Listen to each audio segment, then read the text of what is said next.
Toubé sur 105.5.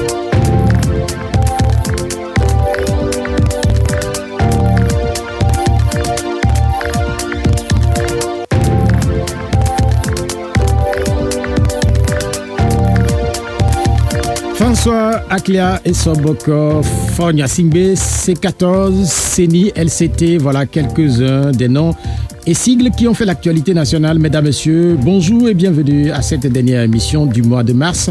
C'est le mois de toutes les interdictions. Pour les chrétiens catholiques, en carême, c'est le temps des privations. Et pour les acteurs politiques aussi, François Bokor-Essor est privé de son pays natal. En exil depuis 2005, l'ancien ministre ne dormira pas de sitôt à Lomé comme il l'avait prévu. L'adage dit « L'homme propose, Dieu dispose ». On peut dire désormais « François propose, mais fort dispose ». Et pourtant, après avoir écouté le premier, on se serait dit que les discordes sont finis et que les temps sont à l'embellie. C'est vrai, c'est le printemps en France, mais le printemps n'a toujours pas évoqué la floraison des fleurs. La saison s'est associée au changement politique connu notamment dans le monde arabe. Le printemps arabe ne rappelle pas que de bons souvenirs. D'où cette question, s'en est-il fini des ambitions présidentielles de Bokor? En attendant des réponses, les interdictions ou les privations ont aussi gagné l'opposition togolaise. La C14 s'est relativement interdit la sérénité. Le mythe de Sisyphe s'est vite invité dans les comparaisons. Il y a quelques mois encore, c'est bras dessus, bras dessous que plusieurs acteurs politiques affichaient l'unité d'action dans les rues de Lomé. Les populations ont applaudi et les chancelleries attentistes à ce renouveau, mais en réalité, il s'agirait d'une coalition de corps et non d'esprit, pour ne pas reprendre la formule devenue célèbre d'un ancien journaliste parti au front. La C14 est-elle finie? Est-elle finie en même temps que tous les mots d'ordre qui ont été sémés depuis le 19 août 2017? Ce jour-là, le PNP était dans les rues de plusieurs villes du Togo et dans les rues dans la diaspora. Le Parti national panafricain estime qu'il va de nouveau manifester. La date choisie est le 13 avril. Les Togolais vont-ils reprendre leur tenue? Quel sera le sort des nouvelles manifestations? Celle de la Ligue des consommateurs du Togo LCT de ce vendredi n'a pas pu se tenir puisque tous les Togolais sont des consommateurs. Se sont-ils ainsi accommodés des nouveaux prix pratiqués autour du pétrole et du courant électrique au Togo? Le Togo, c'est désormais le PND. Ce PND va-t-il réussir justement à faire baisser les prix? Son principal géniteur, Fonya Singbe, a passé du temps dans les airs entre Lomé, Kigali et Pretoria. Le chef de l'État a invité les investisseurs internationaux à intervenir au Togo.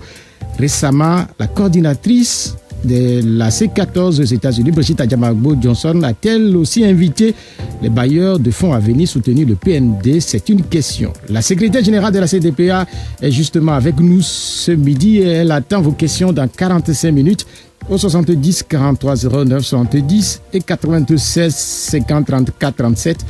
L'émission est mise en onde par Vincent Las Boga Koudoyo. Brigitte Adjamagbo-Johnson, bonjour. Bonjour. Comment vous allez?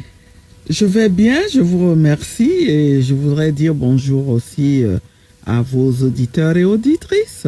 Quand j'ai annoncé cette émission pour ce midi, certains ont rappelé le surnom, la Dame de Fer, d'autres parlent de la Lionne. Quel est votre surnom préféré? Vous savez, j'ai un prénom. Maintenant, les gens, ils ressentent mes actions comme ils veulent. Ce qui est sûr, c'est que je fais tout ce que je peux, tout ce qui me motive, c'est faire en sorte que les aspirations profondes des Togolais et des Togolaises, des aspirations que je partage aussi, puissent se concrétiser d'ici 2020, c'est-à-dire l'alternance. Et il y a cette question aussi que je vous posais au téléphone hier, à savoir si vous n'êtes pas fatigué. Parce qu'on vous a vu marcher plusieurs mois durant, on vous a vu, où on a appris que vous étiez à l'extérieur du Togo. Est-ce que physiquement et moralement, vous êtes au point?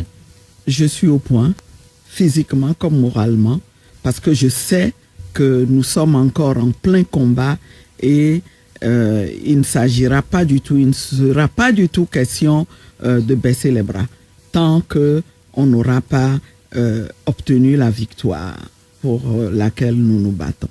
Vous vous battez depuis près de 30 ans maintenant. Je ne sais pas ce que c'est la victoire pour vous. Est-ce que cette victoire C'est la démocratie, c'est le changement à la tête du pays, c'est l'alternance politique, c'est le changement de comportement des Togolais, c'est le bien-être des Togolais. C'est quoi pour vous les résultats? Cette victoire, vous faites bien de me poser la question, c'est la démocratie. La démocratie qui n'est pas que changement à la tête du pays, mais qui passe par un changement à la tête du pays pour que, et ça je le dis toujours, nous puissions déconstruire le système qui a eu le temps de s'installer pendant plus de 50 ans et que nous allions ensemble vers la démocratie. Vous avez parlé de changement de comportement. Oui, je pense que c'est quelque chose aussi qui devra suivre le changement à la tête du pays. Parce que sans le savoir, nous contribuons tous par certains de nos comportements à maintenir ce système qui nous fait mal. Et donc, c'est ensemble que nous devrons, lorsque nous aurons réussi à provoquer l'alternance à la tête du pays, nous devrons courageusement nous engager à construire une société véritablement démocratique. Là, vous parlez de courage parce qu'on vous connaît depuis le début des années 90 et on sait très bien que les aspirations pour lesquelles vous vous battez, ces aspirations ont du mal à se concrétiser. Est-ce qu'à un moment donné, on est tenté par l'abandon? Non. Jamais je n'ai été tenté par l'abandon. Mais pourquoi? Pourquoi est-ce qu'on abandonnerait? Voyez-vous, on le dit, on ne vit pas seulement pour le matériel, pour amasser une fortune, avoir de quoi se nourrir et se vêtir, mais on vit pour réaliser une mission. Et moi, j'y crois beaucoup. Celle que j'ai découverte, eh bien, c'est celle-là, de contribuer à faire changer ma société et à faire en sorte que tout ce qui est inégalité, injustice et brimade, tout ce qui est confiscation de biens qui sont des biens publics qui devraient servir aux intérêts de tous, que tout ça là, je puisse combattre pour que ça cesse. C'est ma mission et je pense que tant que je vivrai, je m'y consacrerai. Donc, je ne vois pas pourquoi j'abandonnerai. Certains Togolais sont insatisfaits justement et des combats que vous portez, notamment depuis quelques années. Ils sont très pressés et sur les réseaux sociaux, notamment, certaines voix se sont élevées ces dernières semaines, ces derniers mois pour en appeler à un changement au niveau du personnel de la classe politique de l'opposition. Ils parlent de renouvellement. Et que leur répondez-vous? Ce que je leur réponds, c'est que la classe politique actuelle est composée d'hommes et de femmes qui croient apporter leur contribution à la lutte que nous menons pour des lendemains meilleurs dans notre pays. Je leur réponds qu'ils peuvent continuer à apporter cette contribution-là tant qu'ils veulent. Ce ne serait pas normal de le leur interdire, mais que ce que moi, en tout cas, faisant partie de cette classe, je souhaite, eh bien, c'est que émergent d'autres acteurs qui pourront eux aussi apporter une contribution qui servira à faire en sorte que nous puissions atteindre nos objectifs. C'est-à-dire que la classe politique actuelle demeure et essaye de faire ce qu'elle peut, cela n'empêche pas d'autres acteurs. Cela n'empêche pas notamment les jeunes de prendre leurs responsabilités. Et moi, c'est un appel que je veux lancer à ces jeunes. C'est un appel que je veux leur lancer pour qu'ils s'engagent, qu'ils émergent. Eh bien, s'ils s'érigent en des positions où ils doivent conduire la lutte, eh bien, nous nous rangerons derrière eux. Nous ferons corps. Aujourd'hui, d'ailleurs, cette manière de penser que c'est à certains leaders seulement qu'il revient de conduire la lutte à bon port, elle est fausse, elle est erronée, elle est dépassée. Elle ne nous permet pas de gagner. Il faut que chacun se dise, tout dépend de moi aussi, si je veux que les choses avancent. Donc, de grâce, n'attendez pas de pousser de côté ceux qui sont à l'action avant de vous jeter à l'eau, vous aussi, et vous verrez que ensemble, avec cette diversité que nous représenterons, mais en agissant en synergie, nous arriverons à obtenir ce que nous voulons. En clair, vous êtes là pour plusieurs années encore. Moi, je m'engagerai, je resterai engagé jusqu'à ma mort. Ça fait partie de mon identité. Bien, merci. Je vous présentais tantôt comme la coordinatrice de la C14. La C14, c'est la coalition de l'opposition des 14 partis politiques. On connaît depuis quelques semaines, depuis quelques mois, l'histoire mouvementée de cette coalition. Est-ce que vous demeurez la coordinatrice? Jusqu'à nouvel ordre, oui, mais vous n'êtes pas sans savoir que lors des 2 journées de réflexion que nous avons eues, nous avons entrepris de mieux structurer la coalition, et donc on a adopté un nouvel organigramme qui sera mis en œuvre certainement d'ici peu. Un nouvel organigramme? Absolument. Pour les 14 partis politiques ou les partis qui sont restés? Ben écoutez, c'est un organigramme qui a été adopté pour la coalition. Il y a eu des départs, mais ce n'est pas pour autant que ça remet en cause la nécessité de mieux structurer pour des raisons d'efficacité. Donc, que nous soyons 14, 9 ou 7, comme nous le sommes présentement, eh bien, ce besoin-là demeure. Justement, il y a cet imbroglio au niveau de la C14. Certains ont ironisé, et j'ai posé cette question à certains de vos partenaires qui étaient là il n'y a pas très longtemps. La C14, en réalité, c'était pour faire référence aux 14 partis politiques. Aujourd'hui, vous n'êtes plus 14. Est-ce qu'on continue pas à parler de la C14?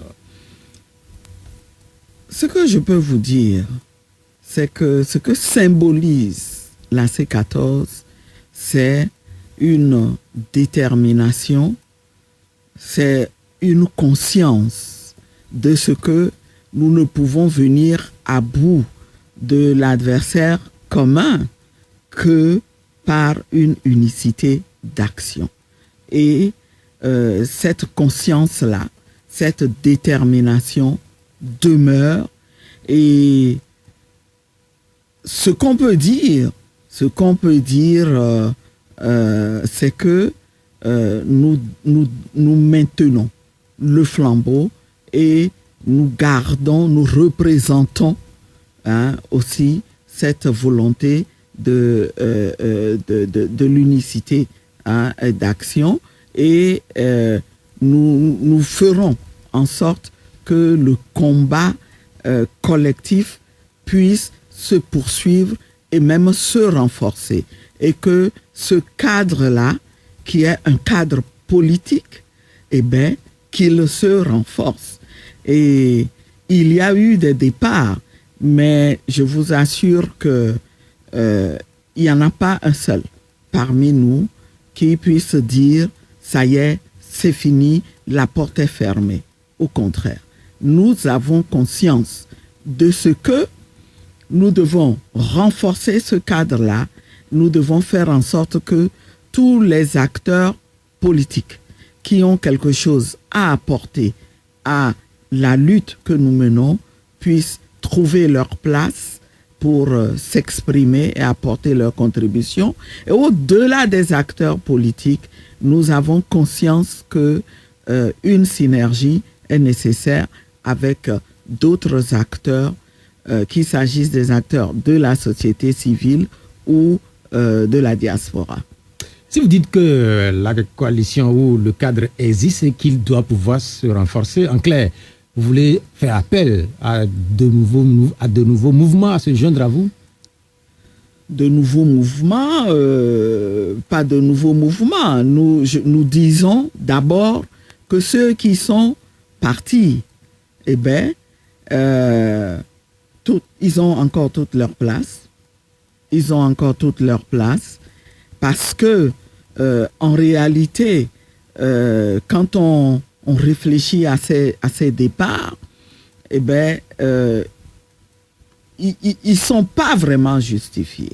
Ils sont pas vraiment justifiés si l'on sait que c'est ensemble que nous devons faire, que c'est ensemble que nous arriverons à vaincre. Donc, la preuve, c'est que les gens sont partis, mais nous continuons de leur parler. On se parle et on aura besoin nécessairement, si nous menons la même lutte, si nous partageons les mêmes objectifs, je ne vois pas comment nous pourrions atteindre ces objectifs-là si nous ne nous parlons pas, si nous ne nous coordonnons pas. Vous étiez ensemble il n'y a pas très longtemps. Est-ce que finalement vous comprenez ce départ? Mais je comprends parce qu'il y a des difficultés.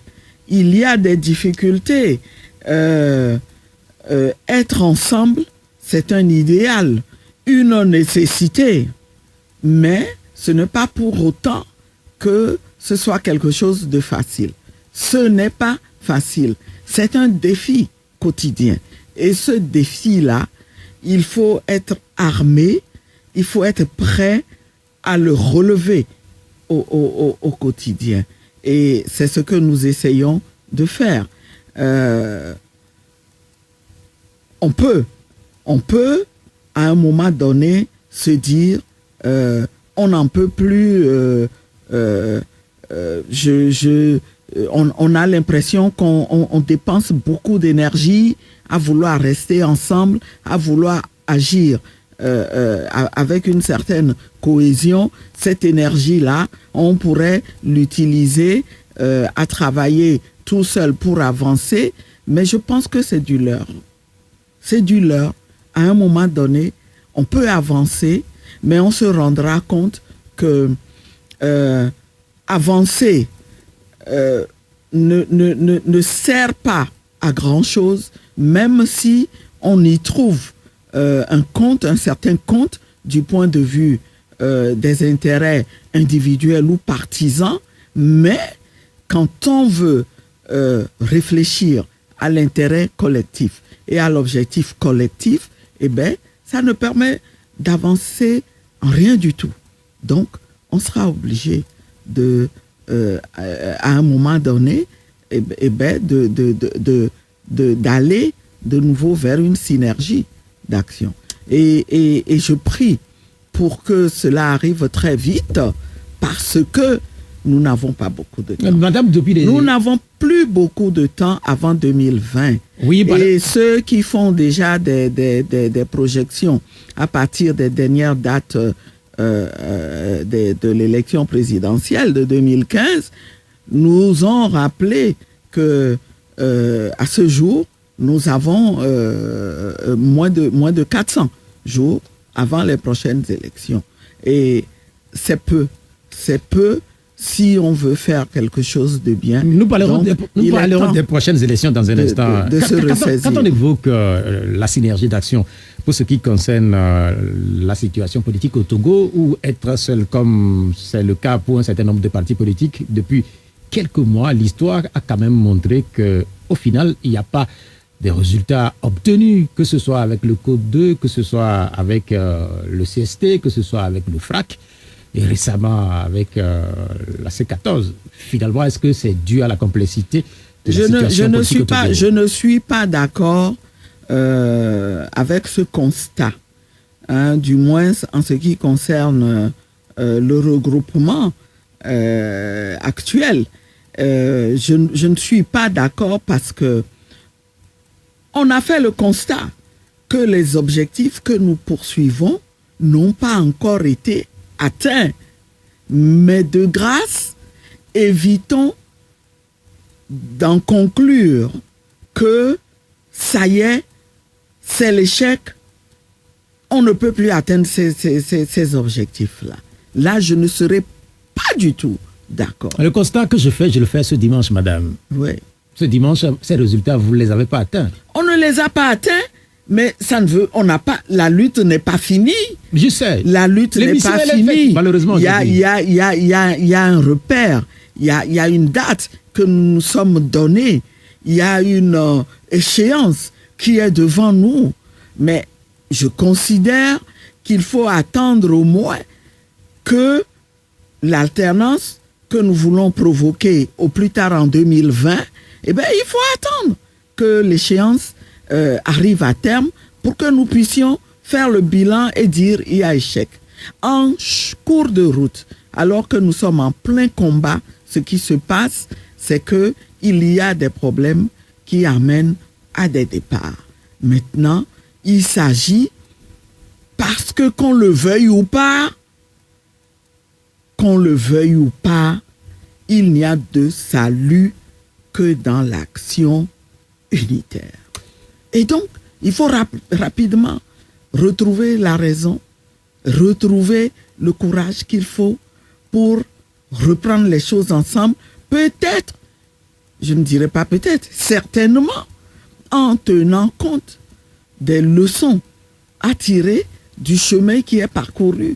C'est en cela que le bilan était nécessaire pour se projeter sur le reste du parcours qu'il y a à faire depuis 2020, jusqu'en 2020. Mais malheureusement,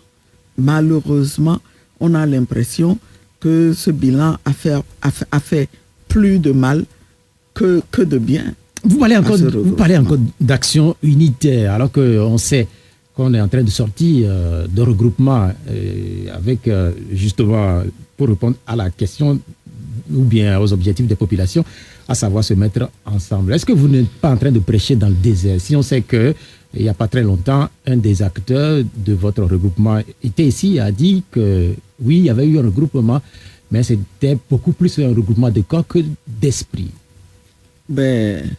Je trouve vraiment dommage cette conclusion-là, parce que je l'ai déjà dit, l'union est bien, l'union, ça permet d'être fort face à l'adversaire, ça évite de disperser les énergies, mais l'union, c'est aussi un combat. Il s'agit de l'interner et d'aller de l'avant, c'est tout.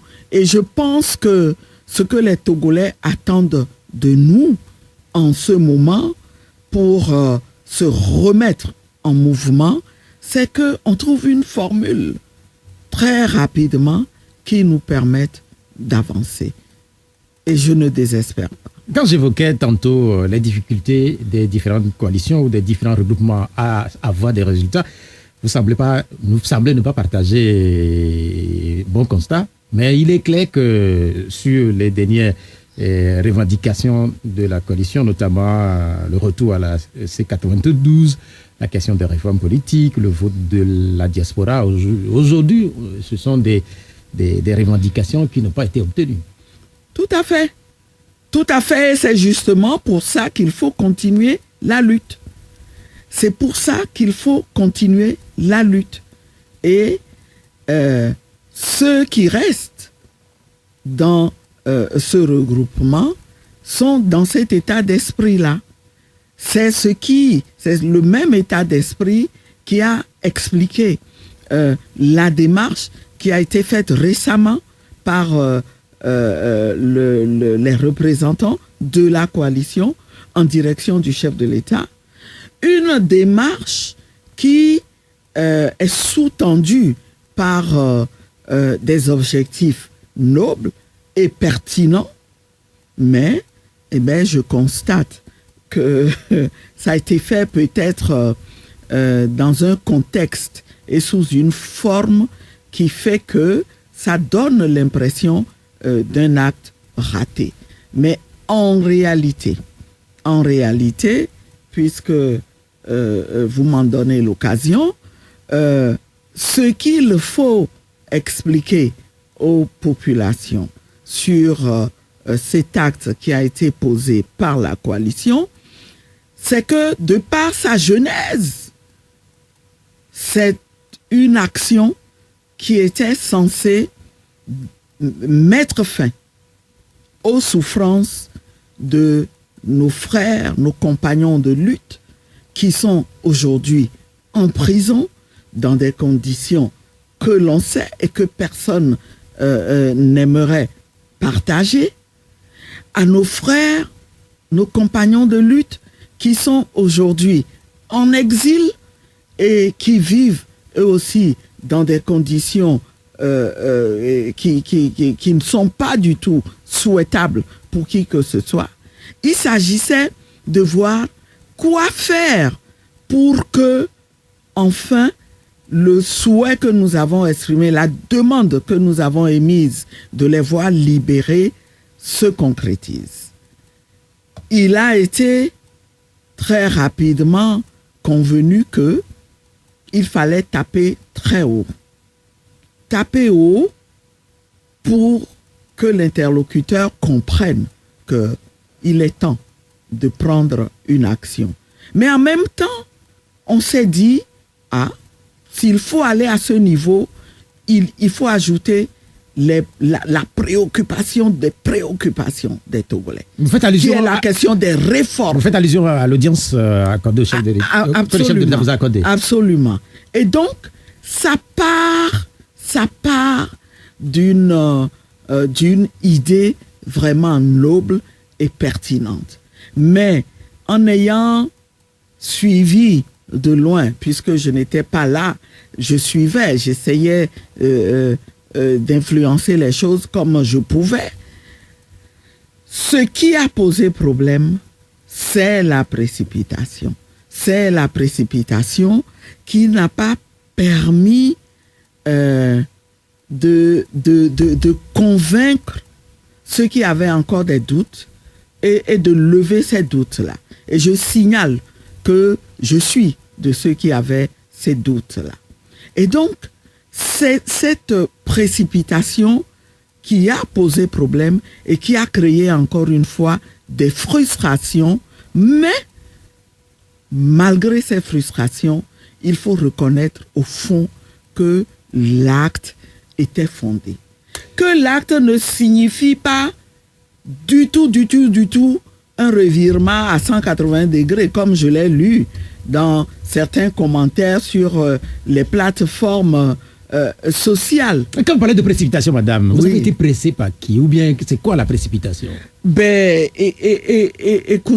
Écoutez, on a commencé à travailler sur le projet de courrier, mais on n'a pas mis le temps qu'il faut pour mettre tout le monde d'accord avant de faire partir le courrier. Et à partir du moment où le courrier est parti, les choses se sont précipitées. Et ceux qui n'avaient pas compris n'ont pas compris la réponse rapide qui a été donnée a plutôt contribué à renforcer les doutes. Il faut le dire. Concrètement. Mais ce qu'il faut dire a posteriori, c'est que nous sommes dans un combat. Nous sommes dans un combat et nous devons être dans une attitude de voir ce que nous pouvons tirer de positif dans les actes que nous posons. Je sais que les Togolais et les Togolaises sont devenus en majorité des Saint-Thomas. Et moi-même, je me mets dans ce rang-là. Je suis devenu Saint Thomas. Mais de ce qui est ressorti du compte rendu posé, qui a été fait par la délégation, eh bien, en principe, la question des réformes, mais avant celle-là même, la question de la libération des détenus, et puis la question de la gestion consensuelle de tout ce qui est processus électoral. Vous avez eu ça devrait des garanties du chef de l'État? Aucune garantie, mais j'espère que le chef de l'État comprendra qu'à travers leur attitude, à travers leur entêtement à écouter les aspirations profondes des Togolais, eh bien, ils ont créé des Saint Thomas. Nous sommes tous devenus des Saint Thomas. Est-ce que vous pensez... Et il faut qu'ils comprennent que le moment est venu pour montrer aux Togolais qu'ils ont une parole. Est-ce que vous pensez que les attitudes ou l'attitude des Saint Thomas que vous êtes devenus au Togo, est-ce que vous pensez que ces attitudes-là gênent le pouvoir en place? Mais si ces attitudes ne les gênent pas, eh bien, nous sommes dans un processus de lutte. Nous sommes dans un processus de lutte. Ce n'est pas parce qu'on est allé parler avec vous qu'on renonce à toute pression. S'ils veulent comprendre plutôt, ils préfèrent un autre langage, eh bien, ils auront ce langage. Ça aussi, ça, c'est très clair. Oui, ça aussi, est-ce que ce n'est pas du déjà entendu au Togo, ce que vous venez de dire là? Un autre langage. Ben oui. Pourquoi vous dites que c'est du déjà entendu? Oui, quand je parle d'un autre langage, je suis très clair. Je fais référence à la pression, à la rue. Et qu'on le veuille ou pas. Est-ce que la rue n'a pas vécu au Togo? Non. Est-ce que ça n'appartient pas à l'histoire? Non, la rue n'a pas vécu.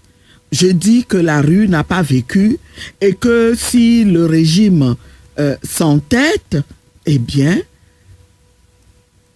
qu'il le veuille ou pas, la rue reviendra, la rue renaîtra. Oui, ce qu'on ne comprend pas, madame, vous êtes restée au niveau de la C14. Aujourd'hui, on ne connaît pas exactement la position du PNP par rapport à la C14. Quelle est justement cette position? Est-ce qu'ils sont encore avec vous?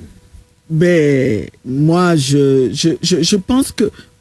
Pourquoi vous voulez... Il y a des choses qu'il faut accepter telles quelles pour parfois laisser une chance au redémarrage d'une action collective, si tant est qu'on croit qu'il n'y a pas de salut. Il n'y a pas de salut en dehors de cette action collective. C'est ma position sur tous les départs qu'on a enregistrés, que ces départs aient été clarifiés ou pas. Je crois que nous retrouverons. Et je prie pour que tous nous retrouvions la raison et que nous retrouvions une formule pour nous remettre ensemble à travailler. Sur ce qui concerne le timing par rapport à l'audience que le chef de l'État vous a accordée, est-ce que le choix de ce moment-là, est-ce que c'était pas hasardeux? Voilà. Surtout quand on sait que vous ne manifestez plus, vous n'avez plus les populations derrière vous. Voilà, je parlais de doutes. Les doutes portent aussi sur l'opportunité. C'est aussi une question d'opportunité. C'est pour ça que s'il n'y avait pas eu cette précipitation, peut-être au terme d'une analyse, on aurait non pas supprimé l'acte, mais on aurait décidé que ce n'est pas opportun, on aurait décidé de mener d'autres actions avant celle-là. Voilà. Beaucoup de choses se disent à propos de la C14. On a eu beaucoup de versions. Je ne sais pas si vous êtes disposés, vous aussi, à ajouter une couche à toutes les versions qu'on a eues depuis, notamment concernant, par exemple, le fameux cadeau portant sur les 30 millions de francs CFA. Sur cette question, certains estiment que les Togolais perdent du temps dans des débats inutiles. Est-ce que vous pensez qu'il n'est pas opportun de vouloir clarifier cette situation? Je suis tout à fait à l'aise pour en parler. Mais justement, c'est quoi cette histoire? Et merci de m'en donner l'opportunité. C'est quoi cette histoire? Je commencerai par donner une garantie aux Togolais et leur dire que cette lutte, nous l'avons entamée dans un état d'esprit donné, qui est celui de la redevabilité. Redevabilité envers les populations au nom desquelles nous nous battons, mais aussi redevabilité envers tous ceux qui apporteront une contribution. On sait que les populations vont contribuer, mais on sait aussi qu'il y aura des contributions financières, parce qu'on ne peut imaginer qu'une telle lutte se mène sans qu'il n'y ait levé de fonds. Et ce sentiment de redevabilité s'est traduit au tout début par la mise en place d'un mécanisme de reddition de comptes. Un mécanisme qui est composé d'un comité de gestion des fonds et de la nomination, la désignation d'un commissaire aux comptes qui est un membre de la diaspora ayant les compétences qu'il faut. Et une note a été signée à cet effet. Et c'est ce mécanisme qui a d'ailleurs inspiré confiance aux donateurs, à ceux qui ont fait des efforts dans des situations très difficiles. Parce qu'il faut dire que de nos jours, il n'est aisé pour personne d'investir dans la lutte publique. Et donc, cela a inspiré confiance.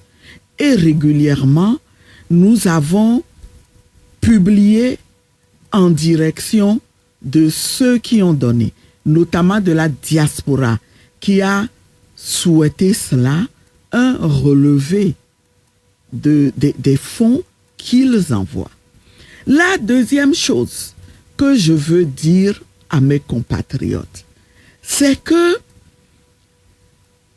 à côté de cet engagement à rendre compte, eh bien, il y a une autre contrainte dont nous devons tenir compte, qui est que nous sommes sur un plan de lutte politique et que nous devons protéger nos donateurs. Le principe est que nous protégions nos donateurs et que ne soient révélés que les noms de ceux qui veulent bien que leur nom soit révélé. Je peux vous dire que nous recevons des fonds de gens qui nous disent « Nous ne voulons pas. Nous ne voulons pas qu'un reçu soit établi à notre nom. Nous préférons rester dans l'anonymat. » Il faut les protéger, ne serait-ce que pour des raisons de sécurité. Le régime a exercé des représailles dans ce pays contre des gens qui ont contribué à soutenir financièrement la lutte. Il faut les protéger parce que politiquement, certains de ces donateurs pourraient avoir d'autres problèmes. Et donc, cela a conduit à une autre exigence qui est que nous ne soyons pas en dépit de notre engagement à la redevabilité, que nous ne puissions pas clamer sur les toits que nous avons reçu des fonds de telle personne, de telle personne. Alors on me demandera en quoi réside la redevabilité alors.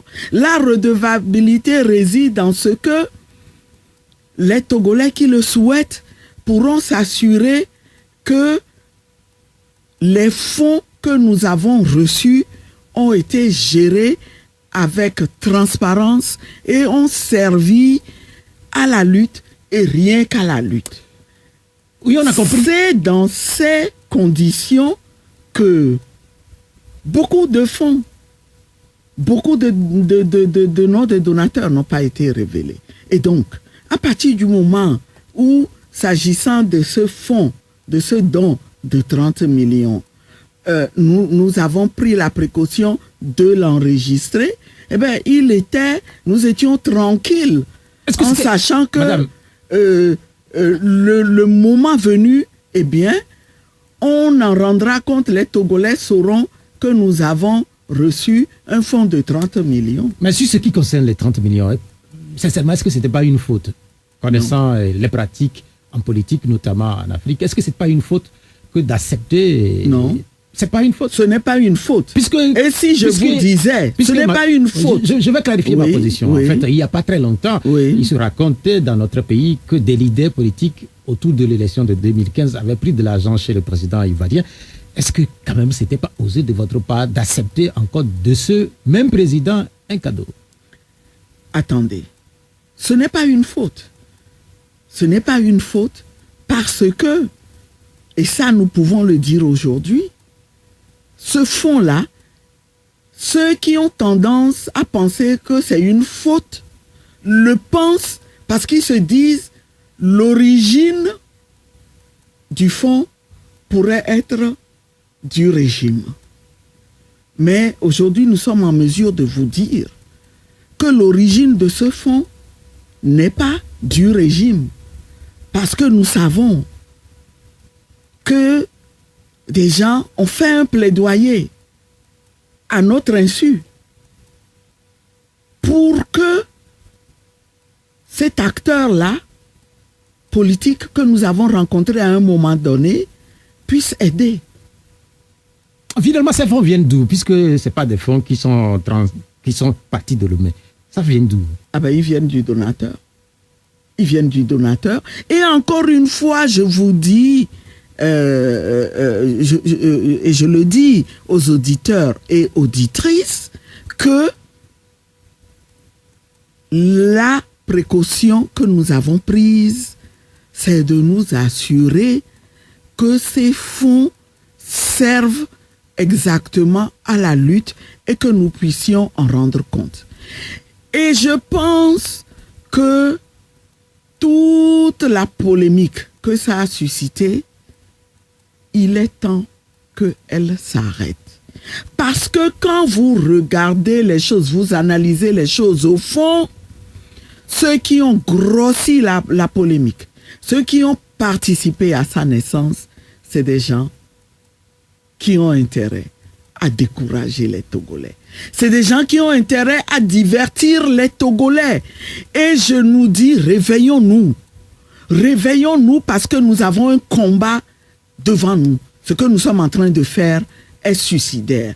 Réveillons-nous pour voir ensemble comment rapidement poursuivre ce combat. Ne nous laissons pas prendre au piège de la diversion et du découragement que l'adversaire a organisé savamment pour nous faire perdre la lutte. Et je le redis, nous avons tous la conscience tranquille. Je déplore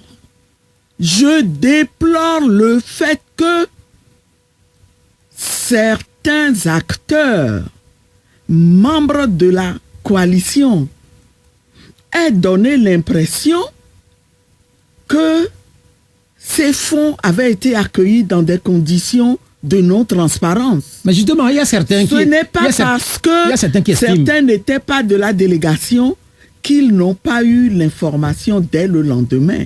En réalité, dès le lendemain, il y a eu une plénière au cours de laquelle tout le monde a eu l'information et au cours de laquelle on a décidé que les fonds soient rapidement donnés à celui qui est désigné pour recevoir avec le recul, les dons contre un reçu. Avec le recul, madame, est-ce que quelque part, les partis, est-ce que quelque part vous n'avez pas manqué dans la gestion de ces partis politiques, puisque certains estiment qu'ils n'ont pas été traités de la même façon que tous ceux qui sont dans cette coalition. En quoi n'ont-ils pas été traités de la même façon? Quand vous êtes dans un regroupement de 14 et que vous allez à des rencontres, eh bien, il faut nécessairement comprendre qu'on ne peut pas aller à 14, que c'est une délégation qui doit représenter tout le monde, mais une délégation qui a un mandat précis. Il n'y a pas eu de délégation qui soit partie à une rencontre sans que, ensemble, en plénière, on ait travaillé sur le message à aller délivrer. Et je dois dire que les mandats étaient même fermés. Mais au-delà du message qui est porté, si c'est les mêmes qui composent ces délégations-là, est-ce qu'à un moment donné, ça ne porte pas ou bien ça ne crée pas de la frustration pour ceux qui n'ont jamais fait partie de ces délégations? Bon, j'en conviens, mais il faut reconnaître que la chose n'est pas facile. La chose n'est pas facile. Mais moi qui vous parle, je suis coordonnatrice et je sais à quel point c'est difficile de concilier les intérêts. On m'a accusé de soutenir un camp comme un autre. Finalement, on m'accuse de soutenir le camp des plus forts et de ne pas tenir compte des plus petits.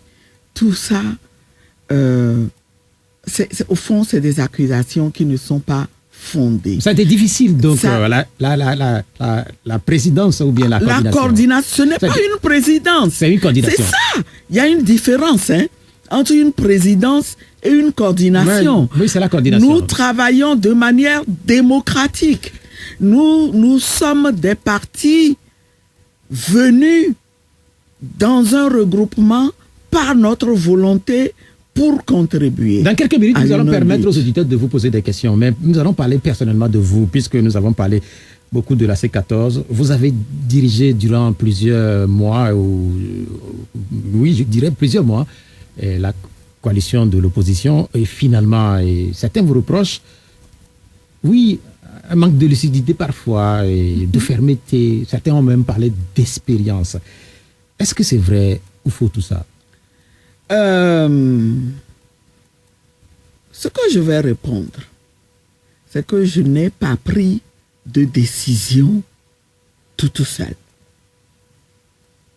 J'ai fait des suggestions, parfois, je reconnais, mais j'ai laissé faire, avant de faire ces suggestions, on a toujours mené un débat. Et vous savez, pour ce qui est du manque de fermeté, je dis deux choses. Je suis coordonnatrice et les gens sont venus par leur volonté. Nous sommes en politique et j'ajoute finalement que je suis partisane de convaincre plutôt que de vaincre. Pour moi, c'est plus important. Vous gagnez énormément quand vous menez une action commune à convaincre plutôt qu'à vouloir imposer des choses aux gens. C'est tout ce que je peux dire en reconnaissant qu'aucune action humaine n'est parfaite. Mais je veux dire que le problème n'est pas là. Quand vous êtes dans cette dynamique de groupe, il y a nécessairement, il faut intégrer que les gens poseront des actes qui ne seront pas des actes parfaits.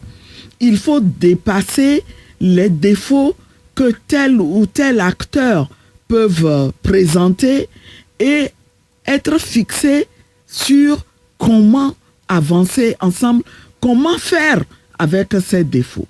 Je suis convaincu que ces reproches-là, que j'accepte et que je vous ai expliqué, je suis convaincu que c'est quelque chose qui pourrait s'appliquer à n'importe qui se trouverait dans les conditions où je travaillais. Si on ne vous reproche pas de manquer de fermeté, on vous dira, eh bien, vous êtes un dictateur. Vous êtes un dictateur. Dans 10 minutes, exceptionnellement, nous allons permettre aux auditeurs, dans 10 minutes, Je suis... que les auditeurs vous posent des questions. Oui. Les premières questions sont déjà laissées sur notre page Facebook. Oui.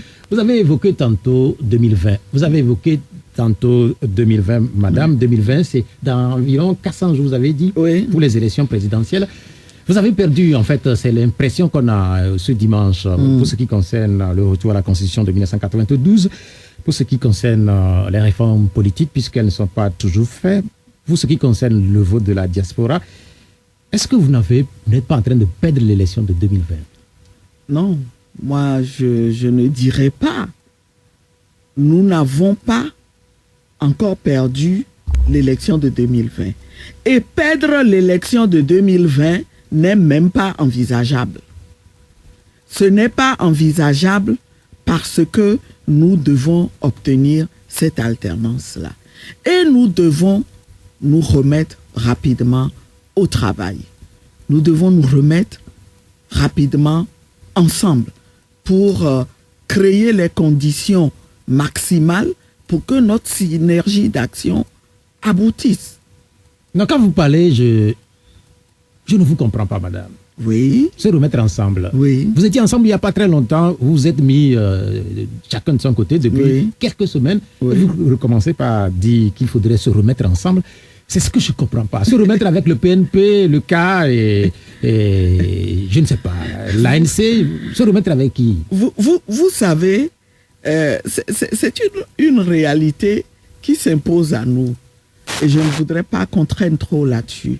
Je voudrais plutôt qu'on voit quelles sont les perspectives. Je ne voudrais pas qu'on traîne trop là-dessus. De manière concrète, comment avancer à partir de maintenant? Et je peux vous dire, la preuve que nous devrons faire ensemble, c'est que cet après-midi, nous sommes reçus ensemble par une mission de l'Assemblée parlementaire ACPUE. Vous pensez qu'on ira dire... Quel après-midi? Aujourd'hui, ce dimanche. Vous pensez qu'on ira dire des choses contradictoires là-bas? Qui sont reçus cet après-midi? J'imagine que quand le PNP aura parlé, après, les représentants de la coalition ne seront jamais en mesure de dire « Ah non, ce qu'ils ont dit n'est pas vrai. À la limite, nous allons compléter. Il en sera de même pour l'ANC, et pour le CAR, et pour... Vous comprenez? Donc, ne perdons pas. Non, mais en fait, ce que vous venez de dire, moi, je n'ai pas compris. Vous êtes reçu cet après-midi, ce dimanche? Ben oui. Après-midi? Ben ouais. Pas... Il y a une mission. Oui, pas une mission. Une mission. Donc, vous êtes reçu pour le compte de la coalition? Bien sûr, mais nous savons, nous sommes des responsables. Et en tant que coordonnatrice, j'ai dû poser le pas pour m'assurer que les autres aussi sont invités et que nous serons ensemble. Mais quel est l'objectif de cette mission? Ah ben, c'est une mission d'information sur la situation au Togo.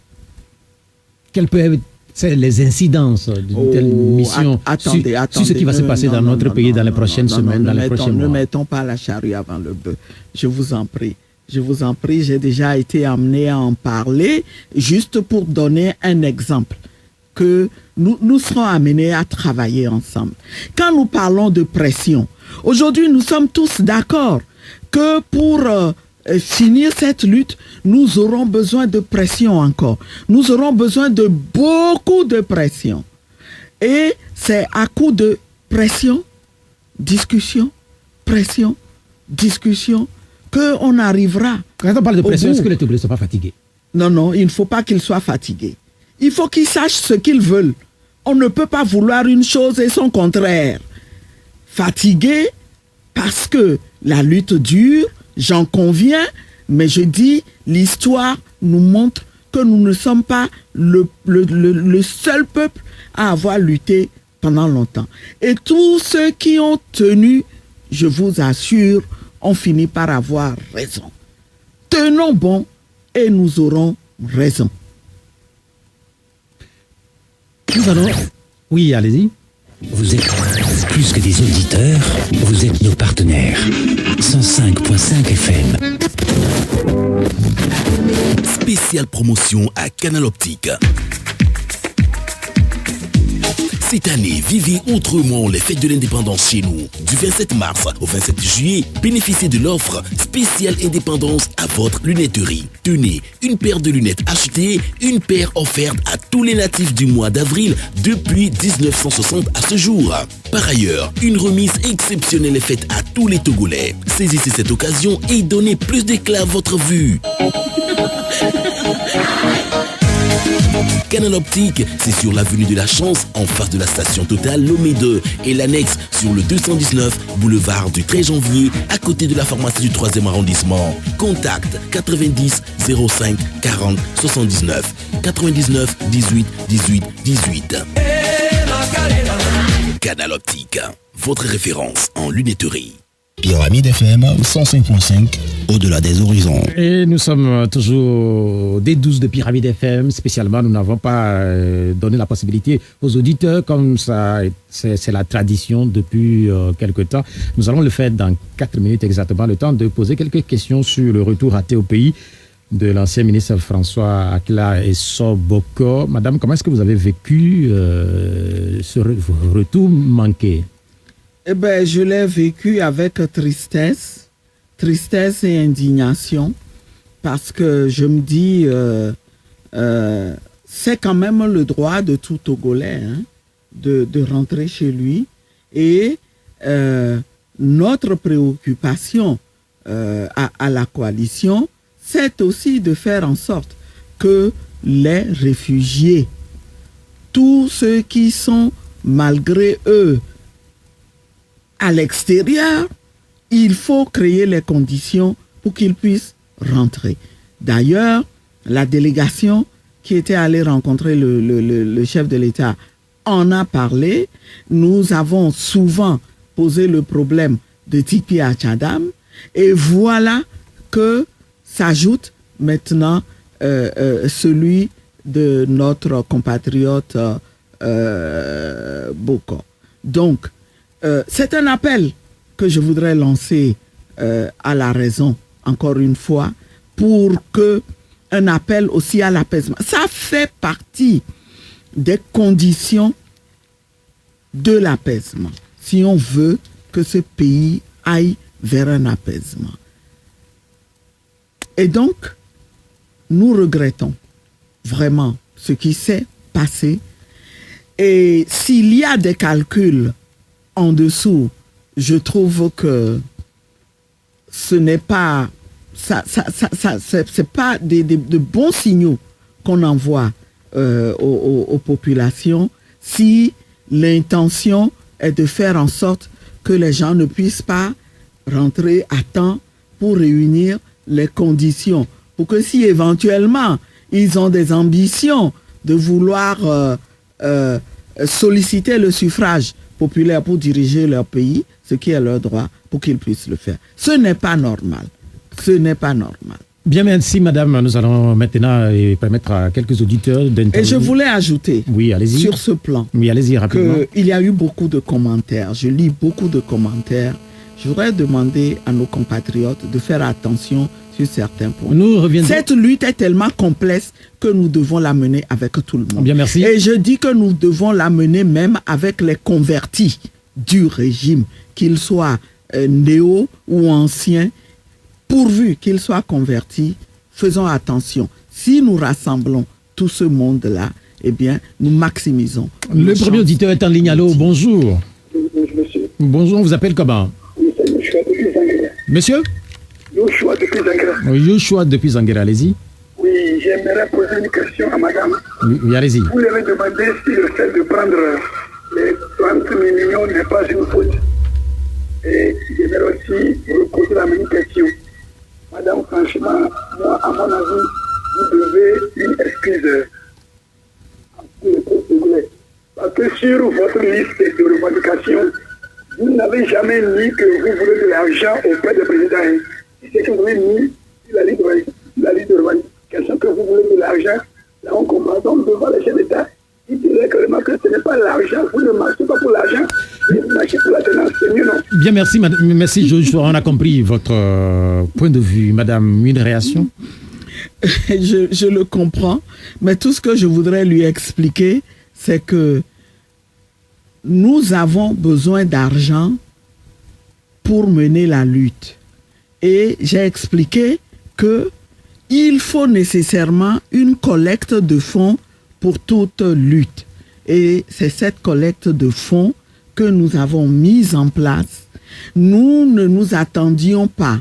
Au départ, nous ne nous sommes pas interdits de recevoir des fonds de tel ou tel contributeur. Évidemment. Et si nous savons que nous ne comprenons même pas que des contributeurs qui ne soient pas en conformité avec nos objectifs de lutte puissent éventuellement gaspiller, mettre en jeu leur fortune pour nous permettre d'atteindre un objectif avec lequel il n'est pas Donc, collecter des fonds, c'est un moyen, ce n'est pas un objectif. En réalité, quel était l'objectif de ce cadeau donné par le président ivoirien? Mais, attendez, comment vous posez, il faut lui poser la question. Mais est-ce que c'est si vous voulez avoir une information sur l'objectif spécifique que vise un contributeur donné, la logique veut que ce soit à ce contributeur que la question soit posée. Et encore une fois, nous avons une obligation envers les Togolais. Une obligation de transparence, une obligation de redevabilité, et les mesures sont prises. D'ailleurs, dans la semaine qui vient, nous allons recevoir le rapport du commissaire aux comptes. Et ces mesures sont assurées.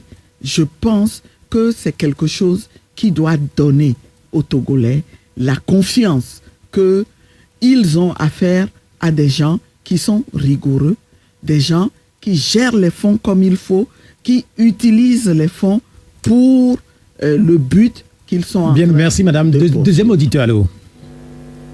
Oui, allô? Oui, bonjour. Allô? Oui, bonjour, vous êtes en direct. Oui, monsieur Pierrot. Oui, allez-y. Monsieur Coco, allez-y, rapidement. Je salue madame Adamagou. Bonjour, monsieur Coco. C'est ça, madame. Tout ce que vous venez d'expliquer, on a compris. Mais moi, je voudrais savoir comment est-ce que lors de votre conférence de presse, après le travail, les 2 jours de répression que vous avez abattu, vous avez sorti un document et il y a des choses à faire. Comment est-ce que vous êtes arrivé à quitter du point 1 pour aller au point 25 qui consiste à aller à faire des démarches, à aller voir les autorités? Pourquoi ça a été comme ça? Et la structuration dont vous parlez, ça n'a pas été fait. Elle rencontre avec les autres partis pour créer un grand mouvement d'ensemble maintenant. Ça n'a pas encore été fait. Et vous n'étiez pas au pays quand cette démarche est faite. Comment est-ce que vous avez mis les choses en marche pour que ça soit comme ça? Secondo, concernant les 30 millions dont on parle tout le temps, voilà que vous avez pu expliquer. Maintenant, quel est votre sentiment que vous avez envers ceux qui sont dans la coalition et qui ont mis ceci sur la place publique? Bien, merci. 2 questions. La première question, d'abord, je voudrais expliquer que tous les points, il y a 2 parties. Les conclusions comprennent 2 parties. La première partie, ce sont les constats, puisque c'est le bilan, les constats qui ressortent du bilan. Et c'est dans la deuxième partie où on a envisagé les perspectives qu'il y a un certain nombre d'actions qui ont été proposées. Et je suis d'accord avec le compatriote Kokou que l'action qui concerne l'acte à poser auprès des autorités n'est pas forcément par celle par laquelle il faut commencer. Et j'ai dit tout à l'heure qu'il y a une précipitation. Mais je vais essayer d'expliquer cette précipitation. Peut-être que les collègues sont omnibulés, sont préoccupés, pas omnibulés, préoccupés, et c'est légitime, par le fait qu'il est nécessaire de faire en sorte que nos compatriotes qui sont enfermés soient libérés le plus rapidement possible. Ils souffrent et il nous est revenu, et il nous revient souvent, qu'ils ont l'impression d'être oubliés, d'être négligés. Et c'est pour ça que nous nous sommes posé la question de savoir, est-ce que ce sentiment est vraiment légitime? Avons-nous vraiment négligé nos compatriotes? Est-ce qu'on ne pouvait pas faire mieux? Qu'est-ce qu'on peut faire? C'est de là que cette idée est venue. Donc, il pose le problème de l'opportunité. J'en ai parlé, justement. Ça fait partie des raisons pour lesquelles certains avaient des doutes. Je pense que concernant cette histoire-là, de la rencontre avec le chef de l'État, tout ce qu'il faut retenir, c'est ce que j'ai essayé de vous expliquer. En soi, ce n'est pas une mauvaise chose, mais c'est le contexte dans lequel ça a été fait qui pose problème. Donc, on en tirera leçon la prochaine fois et on verra. Il faut être aussi dans l'attitude de voir, ok, l'acte a été posé, voyons ce que ça va donner. Ce ne sera pas un acte perdu parce que ça va renforcer notre détermination. Si les engagements pris n'étaient pas concrétisés par la libération de nos compatriotes détenus, l'adoption des réformes constitutionnelles dès la reprise de la session parlementaire le 2 avril, si ça ne s'était pas concrétisé, ça ne se concrétise pas par des discussions pour montrer qu'on est prêt à organiser les prochains scrutins dans des conditions de transparence, en ayant procédé aux réformes électorales qu'il faut et en s'assurant que ces élections seront inclusives. Parce que s'agissant d'élections locales, il y a quelque chose que je m'en voudrais de ne pas dire.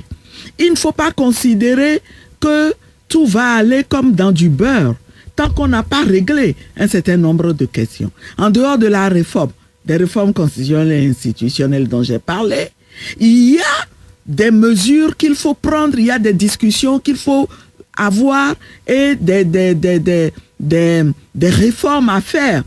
Concernant par exemple la question de la délimitation des ressorts territoriaux de nos communes, il ne faut pas penser que ces choses faites et bloquées, scellées dans du ciment. Non, je sais aujourd'hui que les populations ne sont pas contentes dans beaucoup d'endroits. Dans Logou, je sais que par exemple, quel que soit, c'est un mouvement qui transcende les appartenances politiques, les populations disent ce n'est pas possible de faire de Akpare, Katoré et Dacha une commune. Madame, ça n'a aucun sens, madame, aucune logique. S'il vous plaît, madame, est-ce que c'est de nouveaux préalables? Ce ne sont pas des préalables, mais ce sont des problèmes qu'il faut résoudre. Et je voudrais avant les élections, mettre en garde avant les locales, le régime, oui, de ne pas faire de ces locales-là un gâchis. De ne pas en faire, il ne faut pas céder à la tentation de faire des calculs politiques qui rentrent dans le cadre de la volonté de se maintenir au pouvoir. Sinon, ces élections ont des enjeux de proximité tels que on mettrait le pays à feu et à sang. Non, mais en fait, ça aussi, madame, est-ce que on l'a écouté plusieurs fois, ce bout de phrase, On l'a écouté plusieurs fois. Est-ce que c'est pas devenu un refrain que vous fredonnez chaque fois que l'occasion vous est donnée? Non, ce n'est pas parce que ça ne s'est pas encore réalisé que ça ne se réalisera pas. La deuxième partie de la question de l'auditeur, il est revenu sur l'histoire des 30 millions. Je sais pas si vous voulez entendre. Et ceux qui ont révélé ça, quelles étaient leurs intentions? Je pense que il faut accorder, il faut les créditer de bonne foi et se dire que c'est des maladresses. Malheureusement, ces maladresses participent à renforcer la manœuvre de diversion de ceux qui veulent décourager cette lutte, ceux qui ne veulent pas que la lutte avance. Et on va apprendre, nous apprenons tous. Est-ce que 30 ans après, quand vous continuez pas à dire que vous allez apprendre, est-ce que c'est pas un aveu d'échec ou d'impuissance? Ce n'est pas un aveu d'impuissance, parce que celui qui apprend, on apprend toujours. On n'a jamais fini d'apprendre. Ce qui serait regrettable, c'est qu'on refasse les mêmes erreurs, les mêmes fautes. Mais quand on dit qu'on apprend des erreurs, on apprend des fautes qu'on fait, eh bien, c'est plutôt positif. Plusieurs questions sont déposées sur notre page Facebook. J'avoue que certaines de ces questions, je ne vais pas pouvoir les poser à notre invité. Je le dis franchement à l'endroit de ceux qui nous regardent. Mais les questions que je peux poser, je vais quand même les prendre en compte, notamment celles déposées par Elvis Kao qui nous regarde du côté de Nantes en France. Il fait une comparaison avec les manifestations qui ont lieu actuellement du côté de l'Algérie. On a constaté que dans ce pays-là, les choses ont semblé bouger.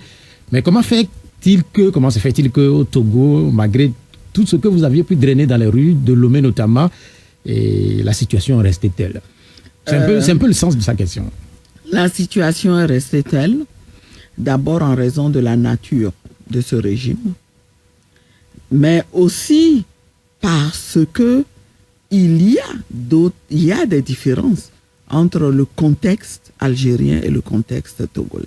Et la lutte que nous menons ça n'a pas démarré dans le même contexte que ce qui est fait en ce moment en Algérie.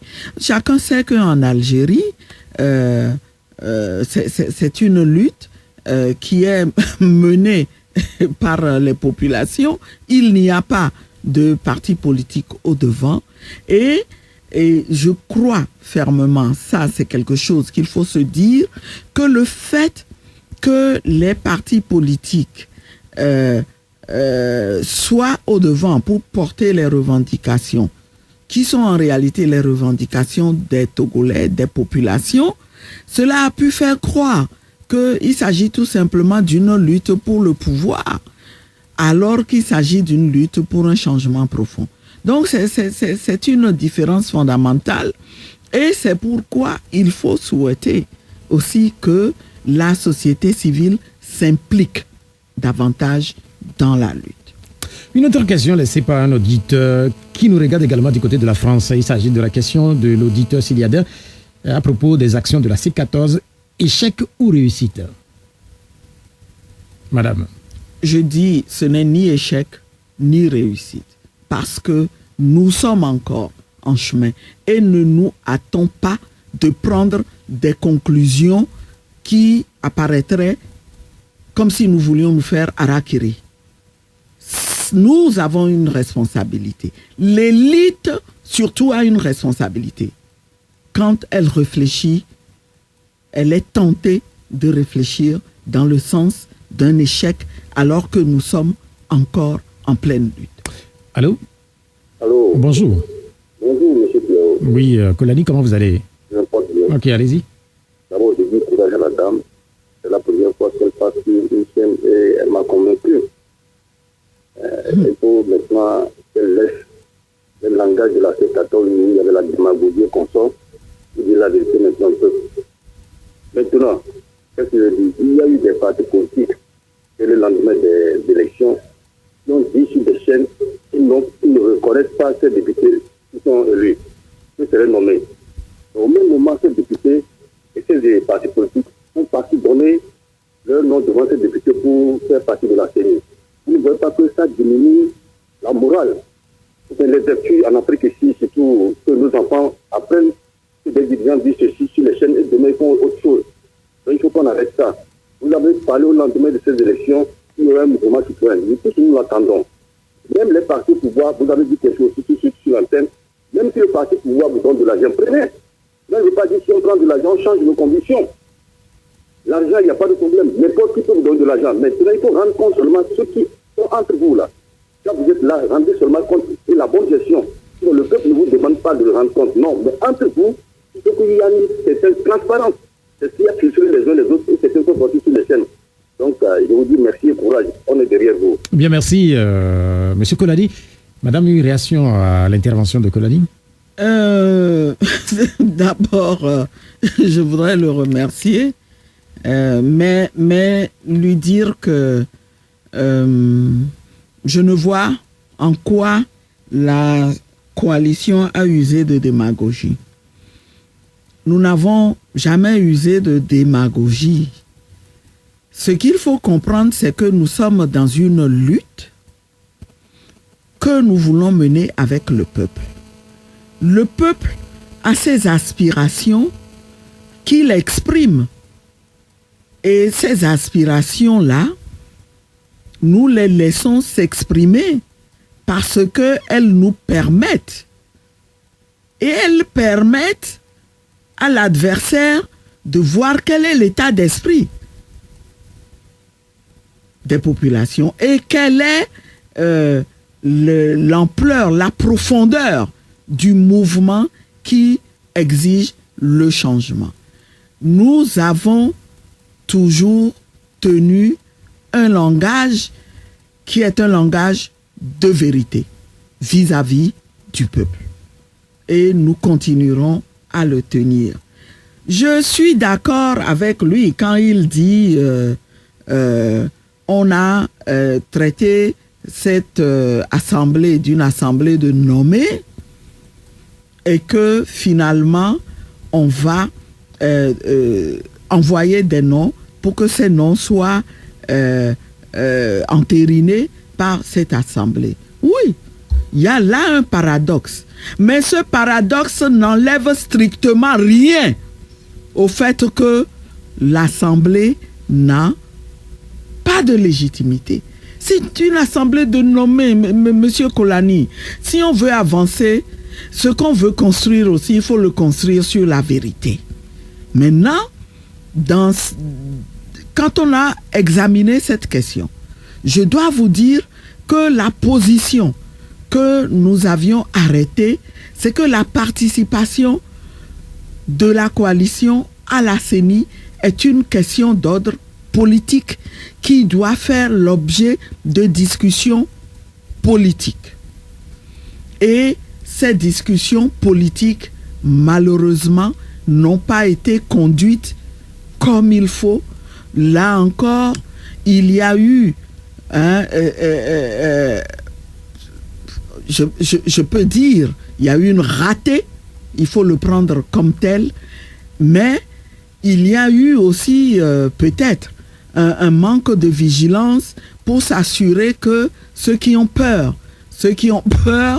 de perdre une position donnée sur l'échiquier ou dans les instances républicaines, que ceux-là ne posent des actes qui soient préjudiciables à tous. Oui, il y a eu quelque chose, il y a quelque chose qui cloche. Je le reconnais, Monsieur Kolani, mais ça n'enlève rien à la vérité. Et nous devons tout construire sur la vérité. Bien, merci. Vous aviez dit il n'y a pas très longtemps dans cette émission que vous attendiez à ce que les positions, même de ceux qui ont quitté le navire C14, soient les mêmes que celles affichées aujourd'hui par ceux qui sont restés au niveau de cette coalition-là. Mais aujourd'hui, la chose est là, le quart, et elle a dit, sont à la CENI. Est-ce que vous pensez que ces partis continueront pas à avoir les mêmes positions sur les questions qui sont celles qui vous réunissent il n'y a pas encore très longtemps au niveau de la C14? Mais écoutez, l'a dit vous avez deux partis qui sont dans deux situations différentes. L'ADI est toujours membre de la coalition et nous sommes dans un processus où nous sommes en train de mettre en œuvre, de vouloir continuer à mettre en œuvre le résultat des 2 journées de réflexion. Et dans les décisions qui sont prises, il y a des décisions qui concernent l'organisation interne qui doit évoluer dans un sens où il y a des mesures, des dispositions pour assurer la discipline de groupe.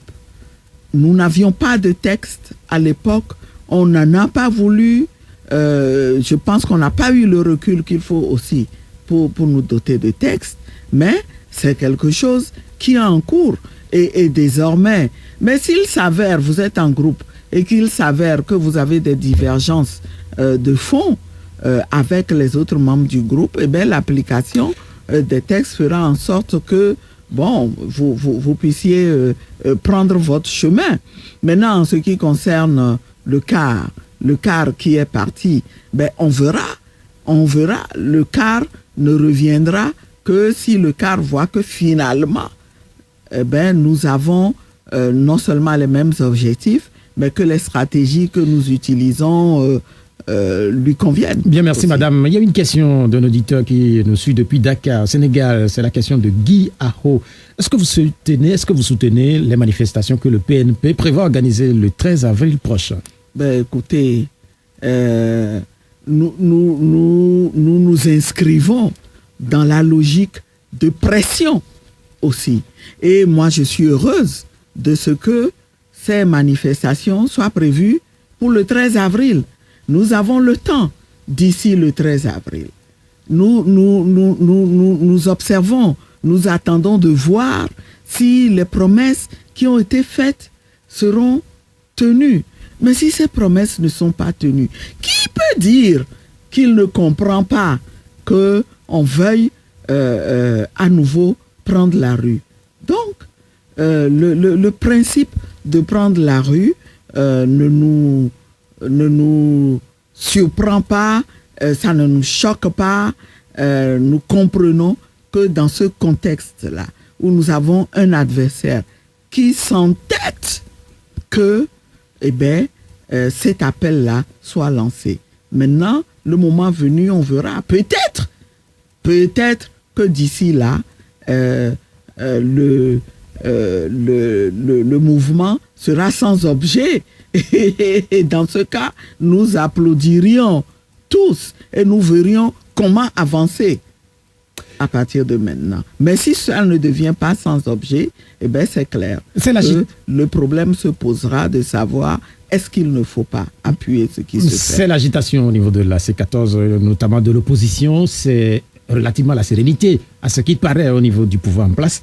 Le chef de l'État, Fogna Singbe, voyage beaucoup ces derniers temps parce qu'il porte à bout de bras le PND. Madame, comment est-ce que vous analysez ou quel est le regard que vous portez sur cette nouvelle trouvaille du gouvernement togolais? C'est une sérénité. Vous avez parlé de sérénité. Je tiens à relever que c'est une sérénité de façade et que le pouvoir en face a plus de raisons de s'inquiéter que nous. Maintenant, vous me demandez ce que je pense du PND et de tous ces déplacements, de toute cette agitation pour trouver un financement.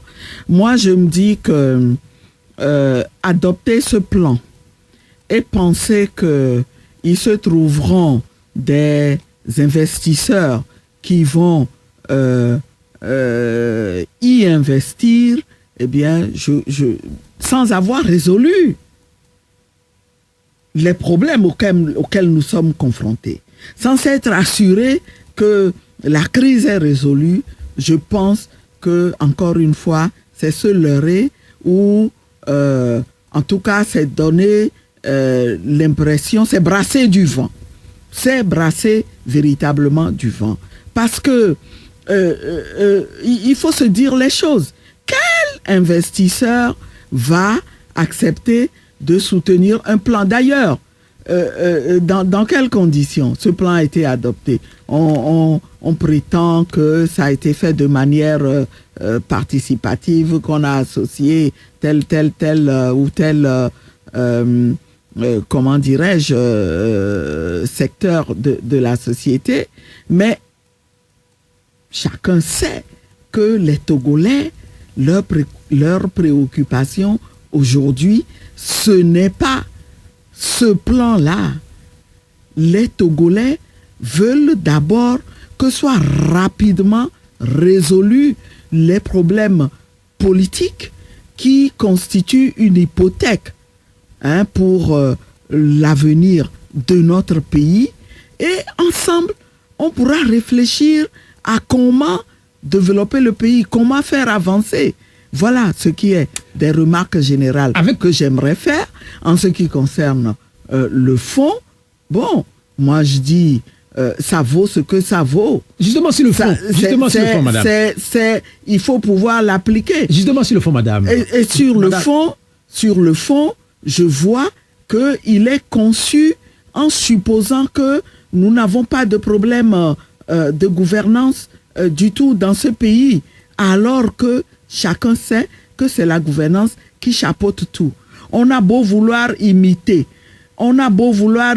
des pays. On veut imiter le Rwanda. Oui, le Rwanda a fait des miracles. Le Rwanda a fait des miracles parce qu'à défaut de démocratie, au moins le Rwanda a eu de la rigueur. Une rigueur dont nous ne sommes pas capables.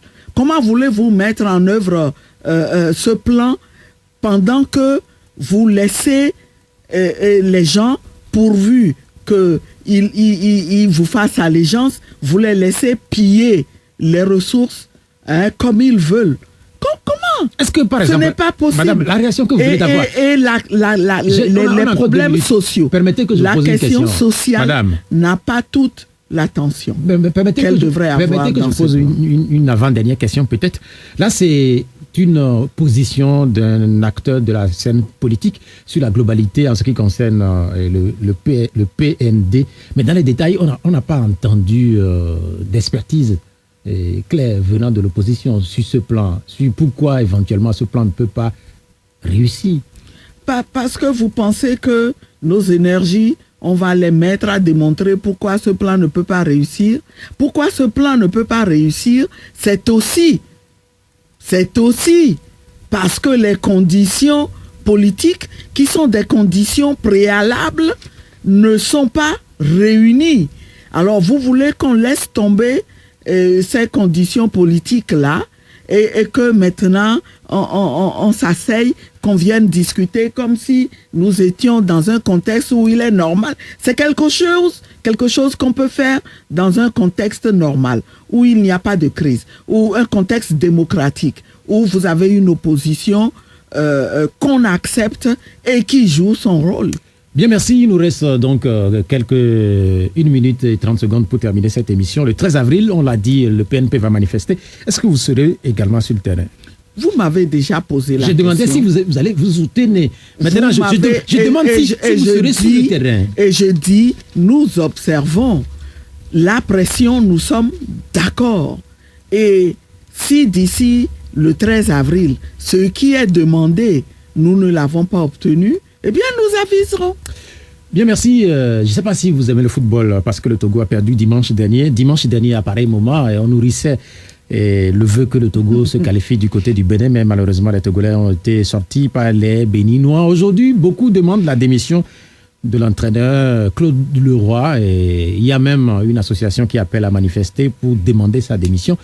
Madame, est-ce que vous aussi, c'est évident que c'est un scandale. C'est évident que c'est un scandale. Ce qui se passe dans ce domaine-là, où on amène une personne ressource qui est payée très cher et qui ne donne aucun résultat. Depuis des années, on se demande pourquoi cette personne ressource est là. On peut valablement trouver des gens. Il y a des alternatives si on a vraiment la volonté de développer le sport. Moi, je pense qu'on a même, et cette volonté-là n'existe même pas. Je pense que ce régime-là n'a strictement rien à foutre des Togolais. Il sait très bien à quel point les Togolais ont un attachement pour le sport. Et il ne veut même pas leur offrir ce plaisir-là de développer le sport auto. Ils ne veulent pas. On a compris, vous vous associez donc à cette demande d'une partie des Togolais à voir l'entraîneur actuel Claude Leroy quitter le Togo. Cette émission, elle s'achève. Merci madame d'être venue parce que le temps qui nous est imparti, ce temps-là est bien fini. L'émission s'achève ainsi, elle sera rediffusée tout à l'heure à partir de 19h. Merci Romaric Fred, non plutôt Venceslas Bogakudo. Merci d'être resté à la technique. Madame, c'était madame Brigitte Adjamabo Johnson, la coordinatrice de la C14. Moi, c'est Pierrot Atiobé. À dimanche prochain. Au revoir.